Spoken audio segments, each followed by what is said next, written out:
नमस्कार। आज हम 9 सितंबर 2022 की महत्वपूर्ण खबरों पर चर्चा करेंगे। भारतीय बाजार निफ्टी और सेंसेक्स आज सकारात्मक रुख के साथ खुले क्योंकि अमेरिकी बाजार सकारात्मक रूप से बंद हुए। ओपनिंग के वक्त निफ्टी 17,900 के पार, लेकिन उसके बाद मामूली मुनाफा वसूली आई, फिर भी बाजार पॉजिटिव रहने में कामयाब रहा। दोपहर करीब 12 बजे निफ्टी 17,853 के आसपास और सेंसेक्स 59,826 के आसपास कारोबार कर रहा था।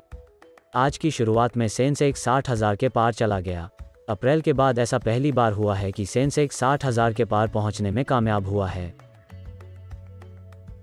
निजी क्षेत्र के ऋणदाता HDFC बैंक ने गुरुवार को कहा कि उसने व्यापार वृद्धि के लिए बॉन्ड से 3,000 करोड़ रुपए जुटाए हैं।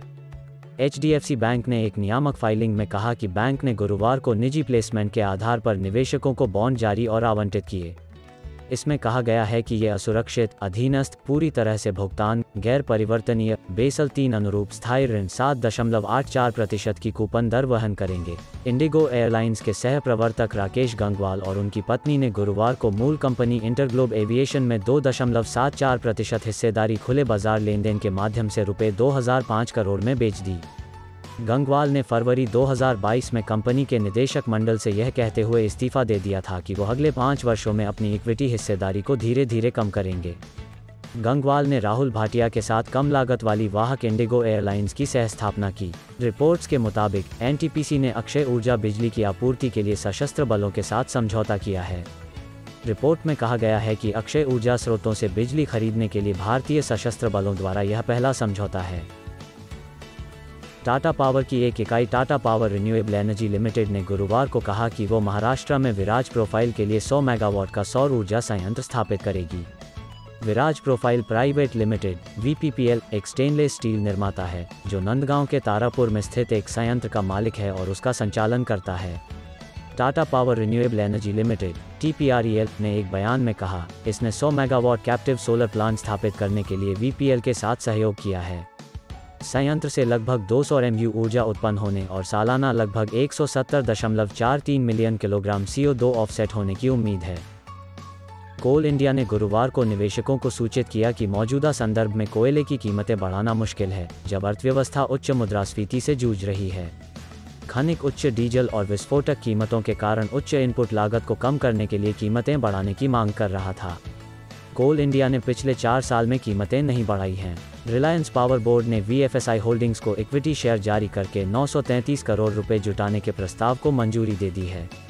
बोर्ड ने 8 सितंबर 2022 को हुई अपनी बैठक में VFSI होल्डिंग्स PTE लिमिटेड, एक विदेशी निवेशक को एक निर्गम मूल्य पर 60 करोड़ इक्विटी शेयर और या इक्विटी शेयरों में परिवर्तनीय वारंट जारी करने के प्रस्ताव को मंजूरी दे दी है।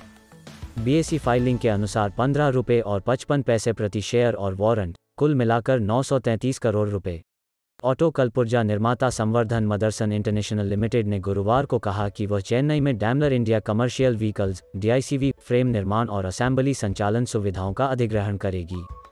संवर्धन मदरसन इंटरनेशनल लिमिटेड SMIL ने एक नियामक फाइलिंग में कहा कि कंपनी ने DICV के साथ एक रणनीतिक समझौते पर हस्ताक्षर किए हैं, जिसमें लेनदेन के एक हिस्से के रूप में पूर्ण फ्रेम असेंबली की आपूर्ति के लिए DICV के साथ एक दीर्घकालिक सौदा शामिल है। एक आधिकारिक सूत्र के अनुसार कंपनी के शेयर की कीमत 10 रुपये या उससे अधिक पर स्थिर होने के बाद सरकार कर्ज में डूबी वोडाफोन आइडिया में हिस्सेदारी का अधिग्रहण करेगी। वोडाफोन आइडिया विल बोर्ड ने सरकार को 10 रुपये प्रति शेयर के बराबर हिस्सेदारी देने की पेशकश की है। एक आधिकारिक सूत्र के अनुसार कंपनी के शेयर की कीमत 10 रुपये या उससे अधिक पर स्थिर होने के बाद सरकार कर्ज में डूबी वोडाफोन आइडिया में हिस्सेदारी का अधिग्रहण करेगी। मौजूदा खरीफ सीजन में धान की फसल के रिकबे में गिरावट के बीच घरेलू आपूर्ति को बढ़ावा देने के लिए सरकार ने गुरुवार को गैर बासमती चावल को छोड़कर गैर बासमती चावल पर 20% निर्यात शुल्क लगाया।